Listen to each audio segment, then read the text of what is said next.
So today's gospel is a lesson to us Orthodox especially, because the word evangelical is a Greek word, but the Protestants are using it and we're not. The word Pentecostal is a Greek word, but we're not using it. We don't even go to church on the day of Pentecost. But the Pentecostals are using it, and their churches are packed.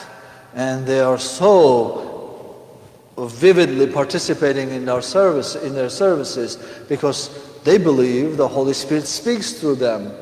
For us, the Holy Spirit is very silent. We sit in our pews and we silently express the Holy Spirit.